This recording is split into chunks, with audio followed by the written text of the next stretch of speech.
On a tous connu ça, non? Un projet qui s'embourbe, une procédure qui n'en finit plus, un conflit qui a l'air d'un sac de nœuds. Ces moments au travail où la complexité nous submerge complètement. On a cette impression d'être face à un mur. Et si finalement la solution n'était pas de forcer le passage, mais de trouver le bon angle pour tout simplifier? C'est la grande question au fond.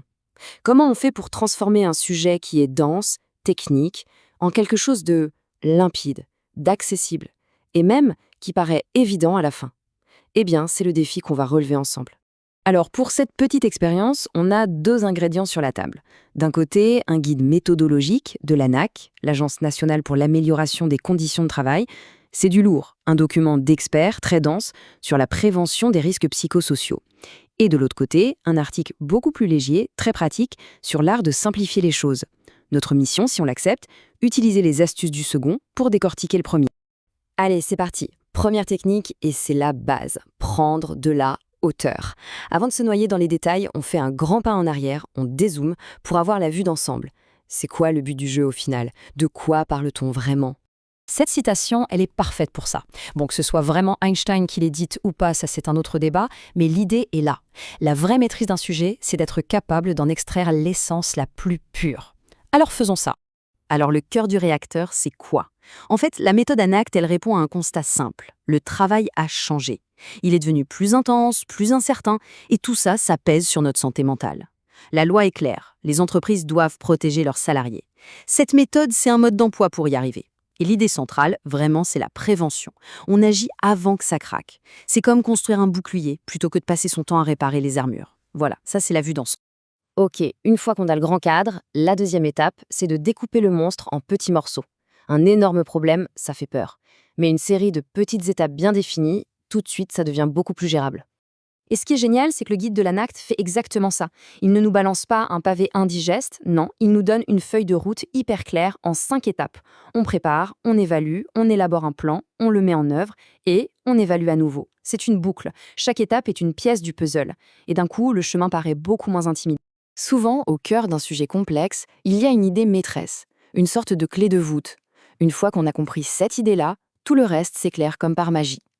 La stratégie, c'est donc de trouver cette fameuse clé et de la mettre en pleine lumière. Et dans la méthode ANACT, cette clé de voûte, la voici, c'est la situation-problème. C'est vraiment l'innovation majeure de leur approche. Fini de parler du stress en général, ce concept un peu flou. Là, on part d'un événement réel, concret, qu'un salarié a vécu, ce moment précis où la personne s'est sentie dépassée, bloquée. Pour que ce soit bien clair, regardons la différence. Une situation-problème, ce n'est pas une plainte générale du type « je suis stressé », non. C'est un scénario ultra précis. Mardi dernier, à 16h, pendant la réunion projet, quand on m'a demandé de livrer le dossier pour le lendemain, je me suis sentie complètement paralysée. On passe d'un sentiment abstrait à un fait qu'on peut décortiquer. Et ça change absolument. Ce schéma l'illustre à la perfection. C'est ça, la puissance de l'outil. On part du ressenti d'une personne, d'une plainte. Et en analysant cette fameuse situation-problème, on tire le fil, on remonte jusqu'à la source, c'est-à-dire les causes dans l'organisation du travail. On ne cherche plus un coupable, on analyse un système. On passe de l'individu au collectif. Allez, quatrième et dernière technique de simplification, mettre de l'ordre dans les rôles.